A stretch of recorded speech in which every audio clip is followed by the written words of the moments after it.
All right, I'm back again.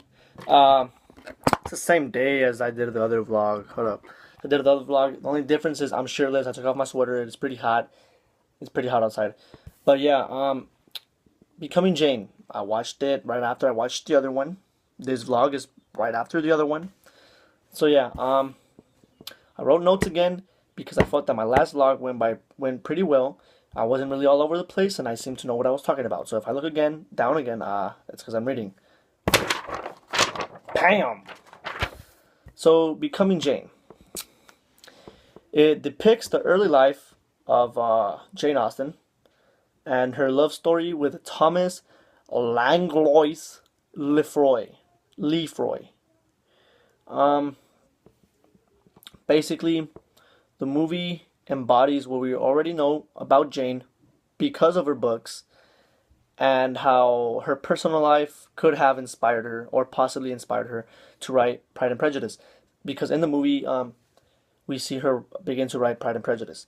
So in a way, either I don't know if this is true or not. If it is, cool. If it's not, whatever. But we see her love story, the way that they made it out to be, influenced her in writing Pride and Prejudice, which is why we find so much similarity in the film itself as the novel. You know what I'm saying? So um, in the novel, there were several characters that I connected to Pride and Prejudice. Obviously, Jane is fucking Elizabeth, I guess. And then, yeah. So we got Mr. Wisely, who is.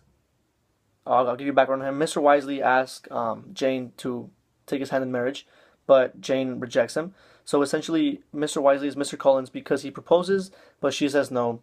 Plus, he is a nephew of the wealthy Lady Gresham. So that's Mr. Collins.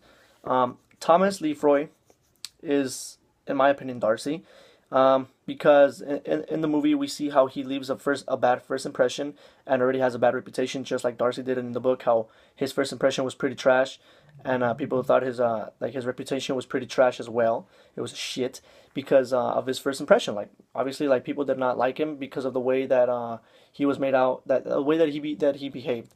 Although he was nice at heart, his impression, his appearance gave off fucking another impression, I guess. Um, and then we have Cassandra, who's a sister, and Cassandra, I guess you can say, is like a Jane from the movie. I mean, from the book Pride and Prejudice, because Jane confides in Cassandra. She tells Cassandra everything, and Cassandra knows the secret that later down the road we see after saying no to Mr. Wisely. She said no to him because obviously she had hopes of marrying Thomas, but Thomas is engaged or set to be married with the chick because of his family for financial reasons. And what's her name? Jane from the movie um, is overwhelmed, so she decides to say yes to Mr. Wisely, even after she rejected him. But then Thomas comes and then like they talk about a little bit, and they're like, "Oh, I love you. I can't live without you. Please, let's run away. Let's run away."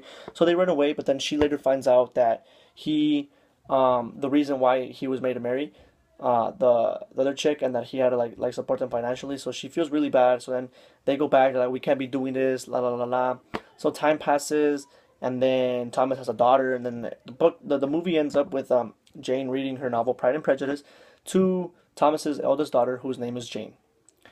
Um, so yeah, kind of all over the place. I apologize, but basically, um, what I got, I feel like the bigger picture of this movie was to show or try to create a story behind the creation of Pride and Prejudice.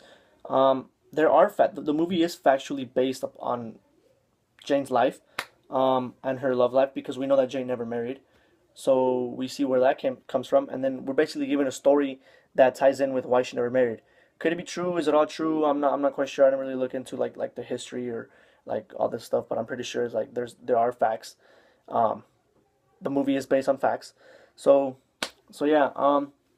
The bigger picture, like I said, is we see how Austen's life inspired her. Her personal life inspired her to write her novels. So her novels are essentially an embodiment of her own life, whether it's Pride and Prejudice, Sense and Sensibility, or Persuasion, or the other books. We see how she created those books from her personal experiences and what she lived through. So what we can get out of that is the same way we're able to connect, the same way that become not the Jane Austen book club, the same way that we're able to connect two characters from her novels or not or other books in general. We're also able, I guess, to create if we ever desired books, like write books or anything. If we're inspired, if an event in our life inspires us to write a book, we can also do that the same way that she did. So the movie is essentially just like an informative, a historical informative. I guess that's how you can say it. It's informing us of her history and what her life was and what led her to write her books. And so we begin to piece pieces together. And and yeah. So like I said, we're informed of what her life was, and then from that, I guess you can say from our experiences or whatever, we can write books just like she did, which can serve as pieces of literature that tell our lives through fictional characters. So yeah, that's kind of what I got from the movie, and then what I put together. Um, Becoming Jane movie pretty tight. I liked it. I liked it a lot better than the Jane Austen book club. But yeah, now that I've done this, I've concluded the summer homework assignment. I'm probably gonna go to the gym right now. Ah, work out a little bit, you know. But yeah, I liked it. Becoming Jane tracks Jane Austen's life and tracks her adventure to writing Pride and Prejudice, which seems the movie is essentially Pride and Prejudice itself because some dude asks her to marry, she says no, she falls in love with the guy that no one really likes because he has a bad reputation, but then she doesn't marry him. That's the only difference that in the end she doesn't have a happily ever after ending. But in the books, everyone does. So yeah, what you can learn from that, write from personal experiences, you can write your own books and you can always connect to her characters. And yeah, that's it. Deuces, I love you guys. I love you, Cortez. Give me a kiss. I love you.